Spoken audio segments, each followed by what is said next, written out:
ஆண்டவராகிய இயேசு கிறிஸ்துவின் நாமத்தில் இந்த மார்ச் மாதத்தினுடைய 3வது வாரத்தில் வந்திருக்கிறவங்க ஒவ்வொருவரையும் எல்ஷடாய் ஊழியத்தின் சார்பாக வாழ்த்துக்கள் சொல்லி வரவிருக்கிறோம். இந்த நாளுடைய ஆராதனைக்குள்ளே கடந்து போகிறோம். இந்த நாளுடைய ஆராதனை நடத்துகிற அருமையான சகோதரர் பேசிலுக்காக, சகோதரி சோஃபியாக்காக என் தேவனை ஸ்தோத்திரிக்கிறேன். கர்த்தர் அவர்கள் சிலுவையில் மறுத்து வெளிப்படும்படியாக நாம் இந்த மாதம் முழுவதுமாய் கேட்டுக்கொண்டு வருகிற செய்தியின் பிரகாரமாய் கர்த்தர் நம்மோடு இந்த வாரத்தில் இடைப்படும்படியாக, நம்மோடு பேசும்படியாக, விசேஷமாக இதை பார்த்து கொண்டிருக்கவங்க ஒவ்வொருவரோடு தேவன் இடைப்படும்படியாக இருக்கிற இடத்துல தலைகளை தாழ்த்தி ஒப்பு கொடுத்து ஜெபிக்கலாம். பரலோக பிதாவே, இந்த ஆசீர்வதிக்கப்பட்ட வேலைக்காக நன்றி செலுத்துகிறோம்.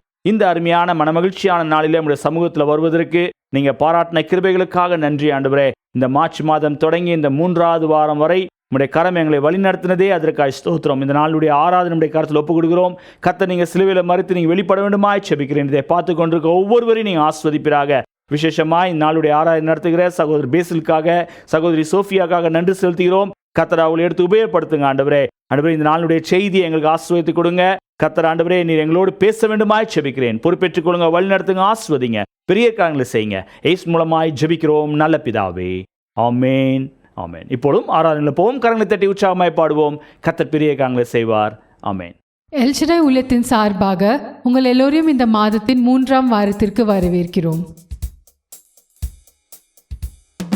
வானத்திலும் இந்த பூமியிலும் வல்லமையான ஒரு நாமம் உண்டு. வானத்திலும் இந்த பூமியிலும் வல்லமையான ஒரு நாமம் உண்டு.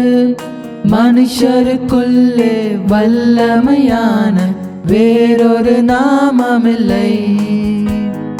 மனுஷருக்குள்ளே வல்லமையான வேறொரு நாமமில்லை. அவன் நாமம் இயேசு கிறிஸ்து. அவன் நாமம் இயேசு கிறிஸ்து. அவன் நாமம் இயேசு கிறிஸ்து. அவன் நாமம் இயேசு கிறிஸ்து. அவன் நாமத்தில் மன்னிப்பு உண்டு. அவன் நாமத்தில் ரட்சிப்பு உண்டு. அவன் நாமத்தில் மன்னிப்பு உண்டு. அவன் நாமத்தில் ரட்சிப்பு உண்டு. நாம் ரட்சிக்கப்படுவதற்கென்று வேறு நாமம் நமக்கில்லையே. நாம் ரட்சிக்கப்படுவதற்கென்று வேறு நாமம் நமக்கில்லையே. அவன் நாமம் இயேசு கிறிஸ்து. அவன் நாமம் இயேசு கிறிஸ்து. அவன் நாமம் இயேசு கிறிஸ்து. அவன் நாமம் இயேசு கிறிஸ்து. அவன் நாமத்தில் பேய்களோடும் எல்லா செய்வினை கட்டுகள் முறியும். அவர் நாமத்தில் பேய்களோடும் எல்லா செய்வினை கட்டுகள் முறியும். நாம் விடுதலை அடைவதற்கென்று வேறு நாமம் நமக்கில்லையே. நாம் விடுதலை அடைவதற்கென்று வேறு நாமம் நமக்கில்லையே. அவன் நாமம் இயேசு கிறிஸ்து. அவன் நாமம் இயேசு கிறிஸ்து. அவன் நாமம் இயேசு கிறிஸ்து. அவன் நாமம் இயேசு கிறிஸ்து. அவன் நாமத்தில் அற்புதம் நடக்கும். தீமையானாலும் நன்மையாய் மாறும். அவன் நாமத்தில் அற்புதம் நடக்கும். தீமையானாலும் நன்மையாய் மாறும். நம் காரியம் வாய்ப்பதற்கென்று வேறு நாமம் நமக்கில்லையே. நம் காரியம் வாய்ப்பதற்கென்று வேறு நாமம் நமக்கில்லையே. அவன் நாமம் இயேசு கிறிஸ்து. அவன் நாமம் இயேசு கிறிஸ்து. அவன் நாமம் இயேசு கிறிஸ்து. அவன் நாமம் இயேசு கிறிஸ்து. வானத்திலும் இந்த பூமியிலும் வல்லமையான ஒரு நாமம் உண்டு. வானத்திலும் இந்த பூமியிலும் வல்லமையான ஒரு நாமம் உண்டு. மனுஷருக்குள்ளே வல்லமையான வேறொரு நாமமில்லை. மனுஷருக்குள்ளே வல்லமையான வேறொரு நாமமில்லை. ஆமாண்டவரே, மனுஷருக்குள்ளே சாமி வல்லமையான வேற ஒரு நாமம் இல்லை சாமி. ஆண்டவரே, உம்முடைய நாமம் எல்லாத்துக்கும் மேலானது சாமி. ஆண்டவரே, உம்முடைய நாமத்துக்கு மேலாக எதுவுமே இல்லை சாமி. ஆண்டவரே, அந்த உயர்ந்த நாமத்தை நாங்கள் அறிஞ்சிருக்கிறோம் சாமி. அதற்காக உமக்கு நன்றி சாமி. உமக்கு ஸ்தோத்திரம் ஏசப்பா.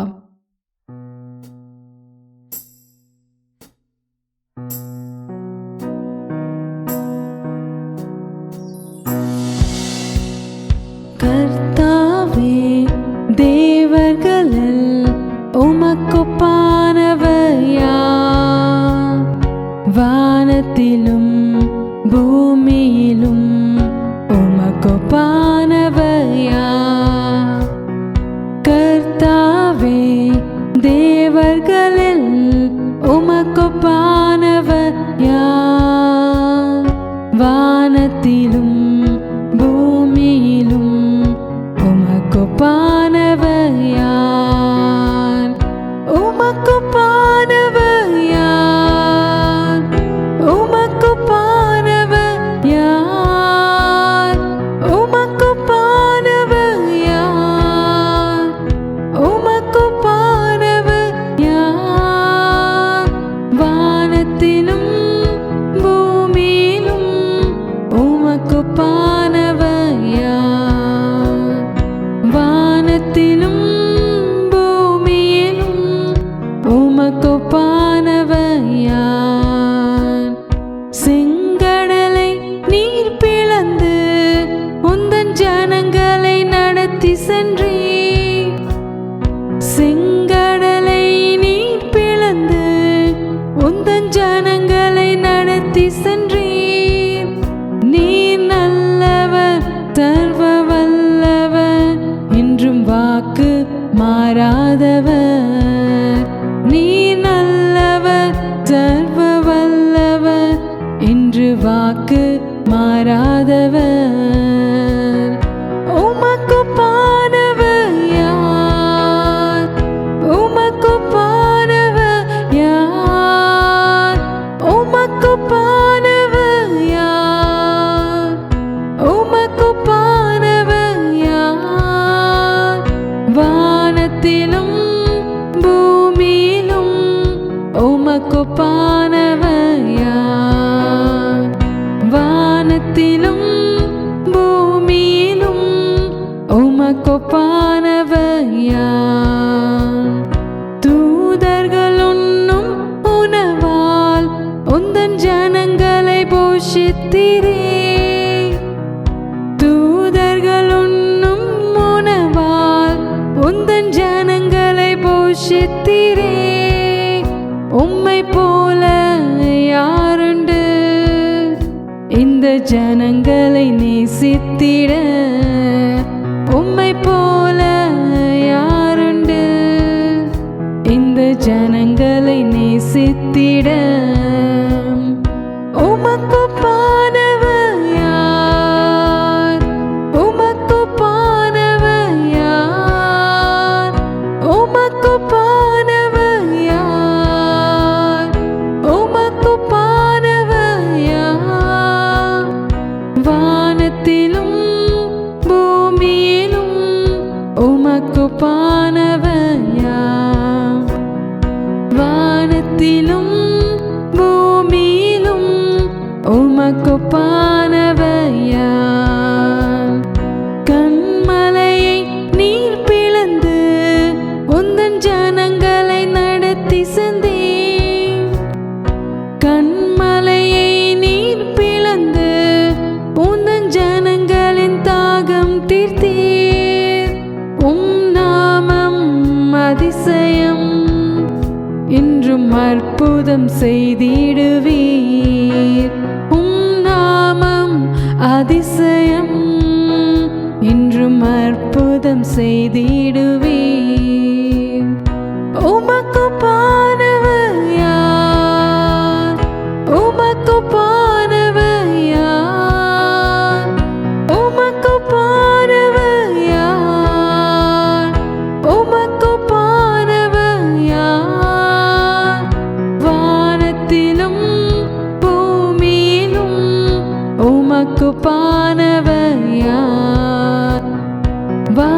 வானத்திலும் பூமியிலும் உமக்கொப்பானவர் யார்? ஆமா ஆண்டவரே, உமக்கு ஒப்பானவர் யார் சாமி? ஆண்டவரே, இந்த வானத்திலும் ஆண்டவரே பூமியிலும் உமக்கு ஒப்பானவர் யாருமே இல்லை சாமி. ஆண்டவரே சாமி, எங்களை ஆண்டவரே சாமி, ஆண்டவரே எங்களுடைய கஷ்டங்கள்ல சாமி, ஆண்டவரே சாமி எங்களுடைய வேதனைகள்ல சாமி, ஆண்டவரே உண்மை போல ஆண்டவரே ஆறுதல் படுத்துறவர் யாருமே இல்லை சாமி. ஆண்டவரே சாமி, எங்களுடைய தனிமையில சாமி, ஆண்டவரே சாமி ஆண்டவரே சாமி எங்களை கம்ஃபர்ட் பண்றவர் நீங்க மட்டும்தான் சாமி. ஆண்டவரே சாமி, உமக்கு ஒப்பானவர் யாருமே இல்லை சாமி. ஆண்டவரே சாமி, நாங்கள் அநேக நேரம் சாமி ஆண்டவரே எங்களுடைய வெறுமை ஆண்டவரே பூர்த்தி செய்ய ஆண்டவரே இந்த உலகத்தை தேடி ஆண்டவரே நாங்கள் போயிடுறோம். ஆனால் ஆண்டவரே எங்களை பூர்ணமாக்குறவர் நீர் மட்டுமே சாமி. ஆண்டவரே எங்களை ஃபுல்ஃபில் பண்ணுறவர் நீங்கள் மட்டுமே சாமி.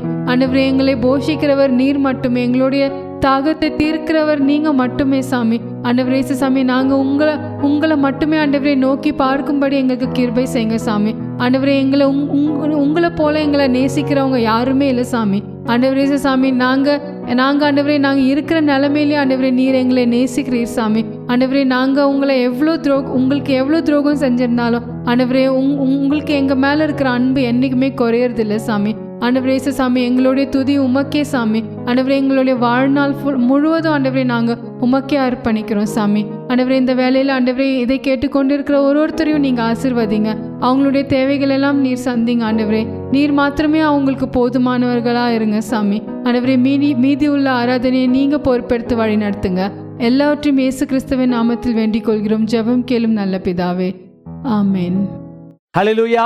கர்த்தர் நல்லவர். நல்ல ஒரு ஆராதனையில் நாம் பங்கு பெற்றோம். இப்போது நாம் செய்தி கடந்து போக போகிறோம். உங்களுடைய வேதாமத்தை ஏசாயா எழுதின தீர்க்கதரிசன புஸ்தகம் 52ஆம் அதிகாரம் முதல் 3 வசனங்களை நாம் வாசிக்க கேட்க போகிறோம். Turn your Bible to the book of Isaiah chapter 52 verse 1 to 3. எலும்பு எலும்பு சீயோனே, உன் வல்லமையை தரித்துக்கொள். பரிசுத்த நகரமாகிய எருசலேமே, உன் அலங்கார வஸ்திரங்களை உடுத்திக்கொள். விருத்த சேதனம் இல்லாதவனும் அசுத்தனும் இனி உன்னிடத்தில் வருவதில்லை. தூசியை உதறிவிட்டு எழுந்திரு, எருசலேமே வீற்றிரு. சிறைப்பட்டு போன சீயோன் குமாரத்தியே, உன் கழுத்திலுள்ள கட்டுகளை அவிழ்த்துவிடு.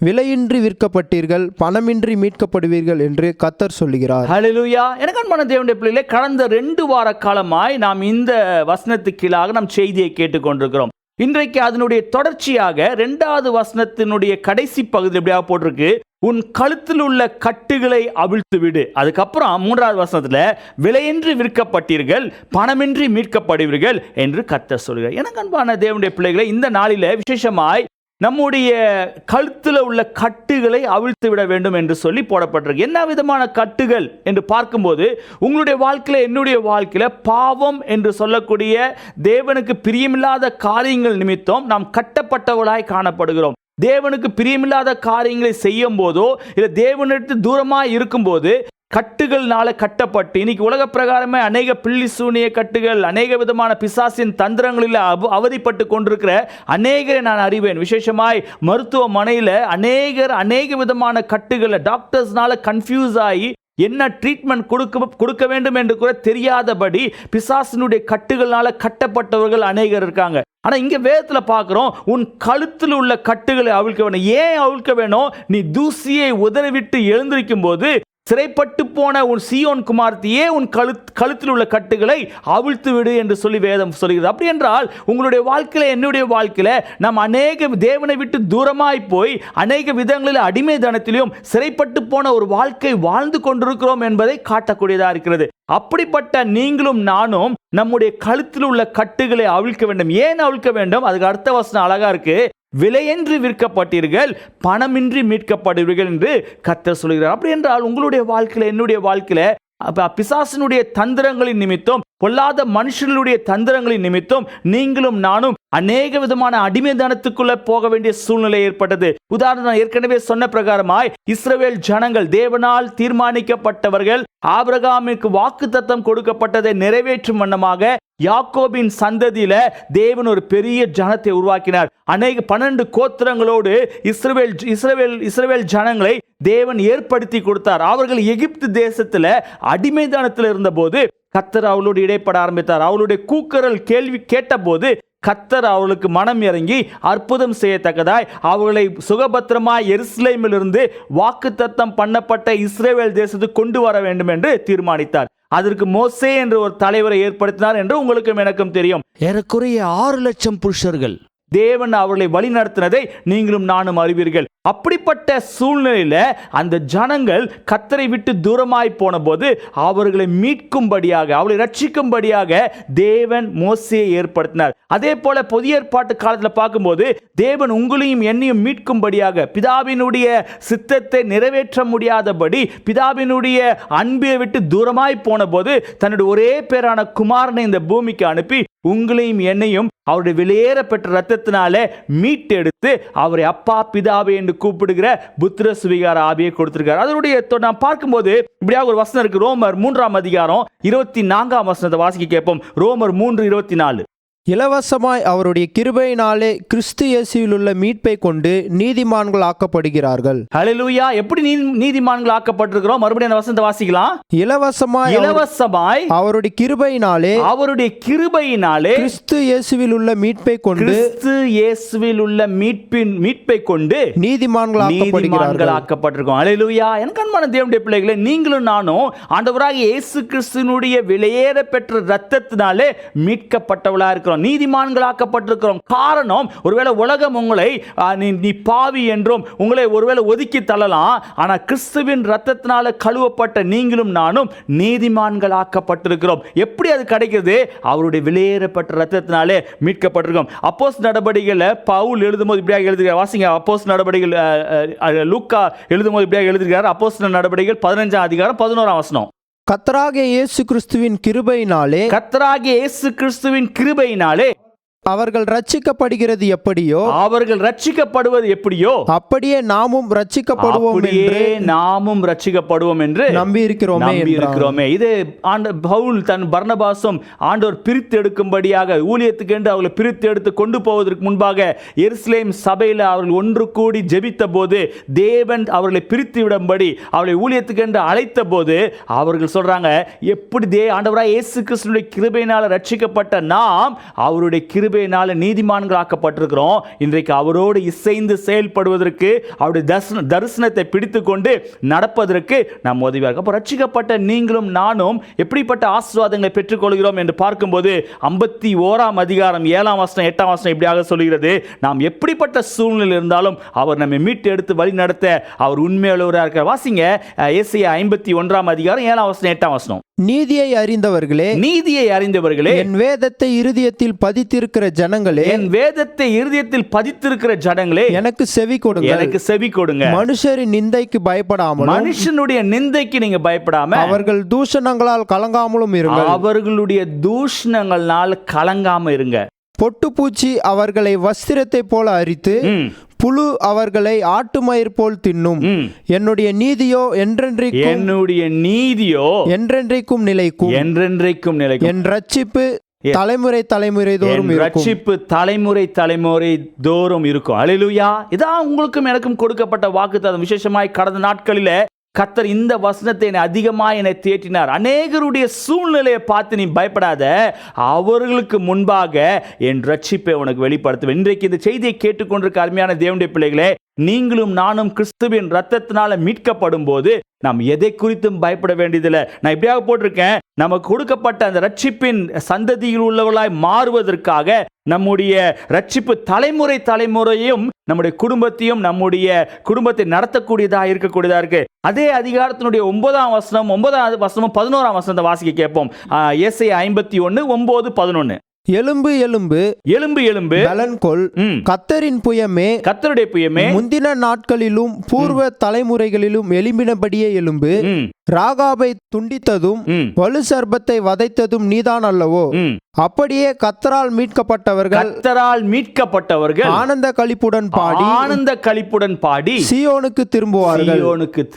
அல்லேலூயா. எனக்கு அன்பான தேவனுடைய பிள்ளைகளே, தேவன் கொடுத்த வாக்குத்தத்தம் இதுதான். உன்ன வாக்குத்தத்தம், அவர்கள் ரட்சிக்கப்பட்ட போது அவர்கள் ஆனந்த களிப்போடு சீயோனுக்கு திரும்புவார்கள். அவர்கள் அடிமைத்தனத்திலிருந்து, அவர்களுடைய பாவத்திலிருந்து, அவர்களுடைய எல்லா கஷ்டத்திலிருந்து பாவத்திலிருந்து மீட்டெடுக்கப்படும் போது, அவர்கள் சீயோனுக்கு திரும்பும் போது அப்படிப்பட்ட ஆசீர்வாதங்களை உடையவர்களாக இருக்காங்க. அவர்களுடைய கண்ணீர்கள் மாறும், அவருடைய கவலைகள் மாறும், அவர்களுடைய பயங்கள் மாறும். காரணம், அவர் தேவனுடைய வெளியேறப்பட்ட இரத்தத்தினாலே நீதிமான்களாக்கப்பட்டு ரட்சிக்கப்பட்டவளாய் அவருடைய குடும்பத்தில் சேரக்கூடியவளா இருக்கிறோம். பரலோகத்துக்கு நீங்களும் நான் நம்முடைய மரணம் நம்மை சந்திக்கும் என்றால், பரலோகத்துக்கு போகும்போது இல்லை அவருடைய வருகை இருக்கும் என்றால், அவரை சந்திக்கும் போது நாம் நீதிமான்களாக்கப்பட்டிருக்கிறோமா என்று பார்க்கிற ஒரு சந்தர்ப்பம் இருக்கும் என்றால், அந்த இடத்துல நீங்களும் நானும் ரட்சிக்கப்பட்டிருக்கிறோம். ரட்சிக்கப்பட்ட நீங்களும் நானும் தேவனுடைய சந்ததியில, தேவனுடைய குடும்பத்தில் தேவனோடு நித்தியமாய் வாழுவதற்கான வாய்ப்பை கர்த்தர் எனக்கு ஏற்படுத்தியிருக்கிறார். காரணம், பிதாவாகிய தேவனுடைய வெளியேற பெற்ற அந்த அன்பினாலே தன்னுடைய ஒரே பேரான குமாரன் நமக்கு அனுப்பி அவர் தன்னுடைய வெளியேறப்பட்ட ரத்தத்தினாலே நம்மை மீட்டு எடுத்து ரட்சித்திருக்கார். இன்னொரு வசனத்தை வாசிக்கலாம். 12ஆம் வசனம். நானே உங்களுக்கு ஆறுதல் செய்கிறவர். நானே உங்களுக்கு ஆறுதல் செய்கிறவர். போதும், அந்த ஃபர்ஸ்ட் பார்ட் மாத்திரம் போதும். நானே உங்களுக்கு ஆறுதல் செய்கிறவர். காரணம், ரட்சிக்கப்பட்ட உங்களை மீட்டெடுத்து நீதிமான்களாய் மாற்றி அவருடைய குடும்பத்தில் இணைப்பது மாத்திரமல்ல, அவர் ஒவ்வொரு நாளும் ஆறுதல் செய்யக்கூடியவராக. இந்த செய்தியை கேட்டுக்கொண்டிருக்க அருமையான தேவனுடைய பிள்ளைகளே, ஒருவேளை இந்த மாதத்தில் அநேக கவலைகளோடு, அநேக கண்ணீரோடு, சரீர பிரகாரமான பலவீனங்களோடு, ஏன் எனக்கு இந்த சோதனை, ஏன் எனக்கு இந்த பிரச்சனை, ஏன் எனக்கு இந்த சரீர பலவீனங்கள், ஏன் நான் இப்படிப்பட்ட கஷ்டத்தை அனுபவிக்க வேண்டும் என்று சொல்லி அநேக சேலஞ்சஸை பார்த்து பயந்து கொண்டிருப்பீர்கள் என்றால், அவர் உங்களுக்கு ஆறுதல் செய்யக்கூடியவராக இருக்கார். அந்த இயேசுவை சொந்த இரட்சகராய் ஏற்றுக்கொண்ட ஒவ்வொருவருடைய வாழ்க்கையிலும் அவர் நிச்சயமாகவே அற்புதங்களை செய்ய வல்லமையுள்ளவராக இருக்கார். அவர் ஏற்றுக்கொண்ட ஒவ்வொருவரையும் தன்னுடைய சொந்த குமாரனாக, அவர் அப்பா பிதாவே என்று கூப்பிடுகிற புத்திர சுவிகார ஆவியை கொடுத்து வழி நடத்த அவர் உண்மையுள்ளவராக இருக்கார். இந்த அதிகாரத்தில் நாம் பார்த்தோம், அவர் உங்களையும் என்னையும் அவர் மீட்டெடுத்திருக்கிறார். விலைக்கிரயமாய் நாம் விற்கப்பட்டோம், ஆனால் அவருடைய வெளியேறப்பட்ட ரத்தத்தினாலே மீட்கப்பட்டவர்களாக இருக்கார். அந்த தேவனுக்கு நன்றி செலுத்தி இருக்கிற இடத்துல தலைகளை தாழ்த்தி ஆவியாண்டு கடத்தில் ஒப்புக் கொடுக்கலாமா? பரலோக பிதாவே, இந்த ஆசீர்வதிக்கப்பட்ட வேலைக்காக நன்றி செலுத்துகிறோம். இந்த அருமையான 3வது வாரத்தில் உங்களுடைய சமூகத்தில் வருவதற்கு நீங்க பாராட்டின கிருபைகளுக்காக நன்றி ஏசப்பா. விசேஷமாய் ஆண்டவரே, இந்த அருமையான கால வேளையில எங்களை தாழ்த்தி ஒப்புக் கொடுக்கிறோம். இந்த செய்தியை கேட்டுக்கொண்டிருக்க ஒவ்வொருவருக்காக ஜெபிக்கிறோம் ஆண்டவரே. ஆண்டவரே, எலும்பு எலும்பு சீயோனே என்று சொல்லி எங்களை ஆண்டவரே ஒரு உறுதிப்படுத்தினது மாத்திரமல்ல, எங்களுக்கு ஆண்டவரே அந்த முக்கியத்துவத்தை வெளிப்படுத்தினதுக்காக நன்றி செலுத்துகிறோம். நாங்கள் தூசியை உதறிவிட்டு எழுந்திருக்கத்தக்கதாய் ஆண்டவரே, நாங்கள் ரட்சிப்பின் வஸ்திரத்தை உடையவளாக ஆண்டவரே ஆனந்த களிப்போடு சீயோனுக்கு திரும்பி வரத்தக்கதாய், எங்களுடைய எல்லா பாவத்திலிருந்து, எங்களுடைய எல்லா விதமான தடைகளிலிருந்து மீட்டெடுக்கப்பட்டவளாய் ஆண்டவரே இயேசப்பா, உமக்கென்று ஓட கர்த்தர் உதவி செய்ய வேண்டுமாய் ஜெபிக்கிறேன். இந்த செய்தியை கேட்டுக்கொண்டிருக்க ஒவ்வொருவரையும் நீங்க ஆசீர்வதிப்பீராக. அவருடைய பலவீனங்களை மாற்றுங்க, அவருடைய சுகவீனங்களை மாற்றுங்க, அவருடைய கிளேசங்களை மாற்றுங்க, அவருடைய பயத்தை மாற்றுங்க. அவர்களுக்கு நீர்னதாமே பக்கத்துணையும் பாதுகாவலுமா இருந்து வழி நடத்த வேண்டுமாய் ஜெபிக்கிறேன். உம்மை அறியாதவர்கள், உம்மை ஏற்றுக்கொள்ளாதவர்கள் யாராவது இருப்பார்கள் என்றால், உம்மை சொந்த இரட்சகராய் ஏற்றுக்கொள்ள கர்த்தர் உதவி செய்யுங்க. ஆண்டவரே, நாங்கள் அவளை வாழ்த்தி ஆசீர்வதிக்கிறோம். நீர் ஆசீர்வதிப்பீராக. எல்லா துதி கன மகிமை உங்கள் ஒருவருக்கே செலுத்துகிறோம். இயேசு மூலமாய் ஜெபிக்கிறோம் நல்ல பிதாவே, ஆமென். என் ஆத்துமாவே கர்த்தரை ஸ்தோத்திரி, என் முழுவதுமே அவருடைய பரிசுத்த நாமத்தை ஸ்தோத்திரி. என் ஆத்துமாவே கர்த்தரை ஸ்தோத்திரி, அவர் செய்த சகல உபகாரங்களையும் மறவாதே. ஆமென். கர்த்தராகிய இயேசு கிறிஸ்துவினுடைய கிருபையும் பிதாவாகிய தேவனுடைய அன்பும் பரிசுத்த ஆவியானவருடைய அன்பின் ஐக்கியமும் நம் அனைவரோடும் கூட இப்பொழுதும் எப்பொழுதும் சதா காலம் இருப்பதாக. ஆமென். ஹல்லேலூயா. கர்த்தர் உங்களை ஆசீர்வதிப்பாராக. ஸ்கிரீன்ல வருகிற வாட்ஸ்அப் நம்பர்ல ஜெப குறிப்பு இருக்கும் என்றால் தெரியப்படுத்துங்க. உங்களுக்காக ஜெபிக்க நாங்கள் ஆயத்தமா இருக்கிறோம். கர்த்தர் உங்களை ஆசீர்வதிப்பார். ஆமென்.